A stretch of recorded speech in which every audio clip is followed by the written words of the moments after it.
as we go to handle objections, I'm gonna teach you how to handle objections. I'm gonna teach you how to put little frameworks in so that way, when objections come up, you do have something to say. Before we get into that, let's talk about something that most people don't talk about, which is preventing objections. And I really believe that this is kind of the game changer that you have to really adapt to in sales, because a lot of people, they're just trying to strike back with the customer. What does that mean? That means the customer says something and then you're like, dang it, man. Like they say, hey, you know, I gotta talk to my wife. That's a pretty common one, right? They say, I gotta talk to my wife. And then you're like, all right, Ian taught me this strategy, so I'm gonna strike back with like, you know, hey, exactly how to, you know, overcome that I need to talk to my wife. But in reality, we can prevent a lot of objections up front. Guys, I'm gonna tell you, I was one of the top salespeople in the car business. There's probably like 5 or 6 people in the world that have sold more cars than me, probably ever. I never really understood salespeople that got tons of objections a lot, because I was taught a way to how to prevent them through friendships. Friendships kill objections. Write that down. Relationships, they kill objections. So our goal when we're with somebody is to be truly aware of what they say. Write that down. Truly aware of what they say. Most people, when they're getting hit with objections, they're just thinking like,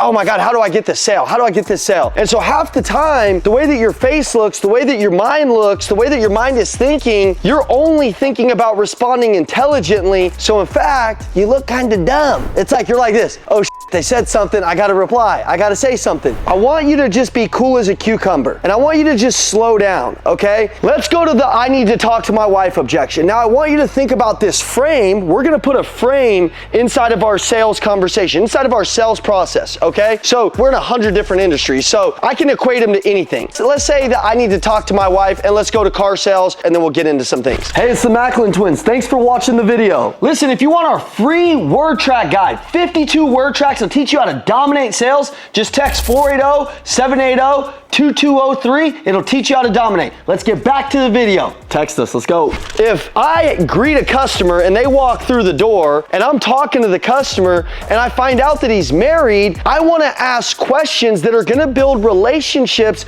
so that way I can put a frame in place, and that way I can handle their objections accordingly and understand them deeper. So something I would say is, oh man, you're married, that's amazing. How long have you been married? And then he's going to tell me, I'm going to be like, oh, that's great, man. Where did you get married at? What made you choose her, man? What made her the one, right? I ask questions that go deeper. Now listen, in order to prevent objections, you can't have surface level conversation. Most salespeople, the reason why they get objections is because they don't go deeper. Go deeper, not surface level. He says, I'm married. I'm like, oh my God, okay, what's her name? Oh my gosh, where'd you get married at?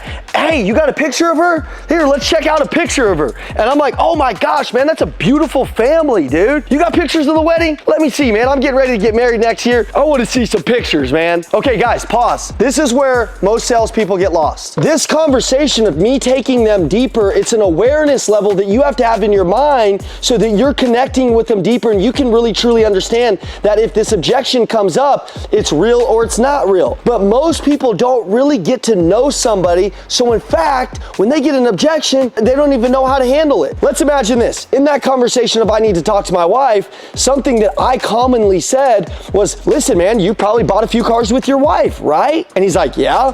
I'm like, okay, cool. Tell me about that. Do you guys typically make decisions together? You know, I don't want to step on any toes or get you in trouble with your wife in this conversation. So how does that typically go for you guys? That is one of the most special questions that you can ever ask, because you know what he's going to tell you? Exactly how to sell him. If I got to the end of the sale and he said that, I know directly how to handle that, okay? I know if that's part of his buying cycle. By the way, if he says that and I ask that question early on, could I offer something like, hey, where's your wife work at? And he tells me, I'm like, hey man, you know what we could do is we could drive by her work and we could just tell her that we're outside and we could show it to her real quick. Could we do that? And then he's like, yeah, I would love to do that. We could really do that? I'm like, yeah, man. That way she doesn't have to come down here and deal with it. But if it's important to you, man, it's important to me. I got you, okay? All right, let's look at B2B sales. Let's say I'm in B2B sales. If I'm in B2B sales and I go through my whole presentation and I don't know this is not the right executive to make the decision and I'm making my pitch and I'm trying to close it, that could ruin the whole sales cycle. That could ruin the entire lead. That could ruin the whole thing. If I'm on a presentation, I might say, hey, just getting to know you, tell me a little bit about the company. Tell me a little bit about when you guys go with vendors like this, how that typically works. Tell me a little bit about you guys' decision-making process as a company? And he's like, well, typically Tim makes the decisions, then we bring Bob in, and then if Bob is cool, we bring Johnny in. So I'm like, okay, so there's like 3 steps to this. Okay, so I've got to know this in order to be able to handle some of these objections, okay? First, I want you to think about how deep are you getting in these conversations? I want you to think about right now, your sales process. Are you creating sales resistance through superficial questions? Superficial questions are just, just regular questions. Oh, you're married. Oh, okay, cool. And you just keep going. And it's not like you don't pause and go deeper. I naturally am a person that asks a lot. I want to know a lot. So I don't really struggle with this. I'll be honest. I didn't even really know it was a thing to handle objections for a good part of my career, okay? So right now I want you to assess your ability to prevent objections. I want you to assess your ability to have effective questioning. Effective questioning. Going deep on those conversations, making sure that you have some techniques to prevent them, okay?